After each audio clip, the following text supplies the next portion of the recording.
He is the man who can make a big difference with your electricity bill. Here now is Jeff Butler, President and COO of Connecticut Light and Power. Welcome in your 8th or 9th month now on the job.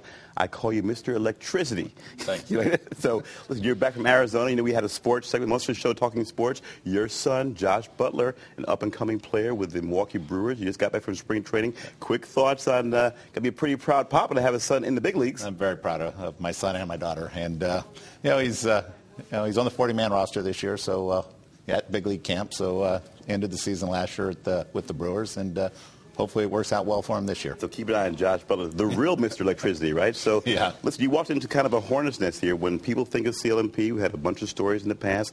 A lot of people really attach poor customer service, the issue of meters being misread, and a lack of attention being paid to that. You came in obviously knowing this. Your thoughts on the issue of customer service, and where are we now with CLMP in responding to allegations and concerns that these meters are not being read right and it's gouging customers? Well, that issue's behind us. And it wasn't necessarily an issue with the meters themselves. It was concerns about some of the billing, and we've replaced our systems. I'm comfortable that issue is behind us, and that the bills that we put out are not only timely but accurate. So I know it was an issue in the past. I think the company really stepped up and addressed it, and customers should be confident that the bills are timely and accurate. If meters are being misread, or the perception is that's there, what do? You're a customer, you think, boy, this bill's out of whack, doesn't seem right. What do you do? They need to contact CLMP through our call center. And if they're really concerned that there is an issue with the meter, we will go out and test the meter for the customer. We have had a significant number of requests in 2009. We went out, we tested them. And in reality, you find very few meters that are having problems. Mm-hmm. Customers need to look at their usage, and we also have available energy audits and things like that if people aren't sure why they're getting the types of bills they're getting, the amount of energy being used. So there's a lot of things that CLMP will assist the customers to understand and hopefully manage their energy use to lower their bill. Deregulation. A lot of people believe that CLMP creates the energy. You actually buy the energy and then distribute it to the customer, right? That is correct. So how can you help customers save on their bill? When people hear you have the big honcho from CLMP, the first thing they're thinking is, what do I have to do to keep that bill down? What kind of tips can you throw out there for them as far as keeping that manageable? Oh, I think that the key thing is you can walk around your house and see what's on when you think it's off. TV sets, there's lights showing even when they're off, clocks that you're going. Just looking at, are you using electricity wisely? And I think, first step in conservation is people really looking at it. Setting their thermostats down, or in the summertime, turn them up. There's a lot of things that each and every one of us can do to reduce our energy use, which is, to me, is the key component of lowering your bill. But really paying attention to what energy you use, and do you have spare refrigerators that really aren't being used, those types of things, and kind of doing your own energy audit to make sure that you're only using that electricity you truly need to use. You're sort of a green technology guru. You're into the environment. What kind of things are on the horizon when it comes to conserving energy, new energy?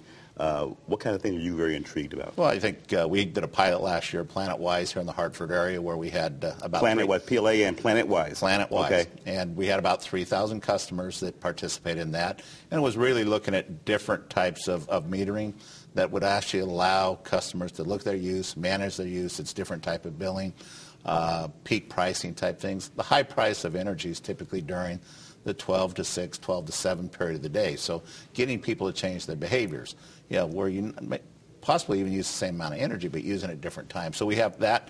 We're actually putting together the report this month, and we'll file it with the DPUC here in Connecticut later this month with our recommendations on how we should proceed. But you talk about smart grid, those types of things, electric vehicles, charging stations. Let's talk about electric vehicles. I didn't mean to cut you off. That's always been fascinating to me. Where is that right now? I mean, is that going to be something that has legs, having electric cars? Well, I think it certainly will have legs, especially for people as batteries are better developed for the vehicles.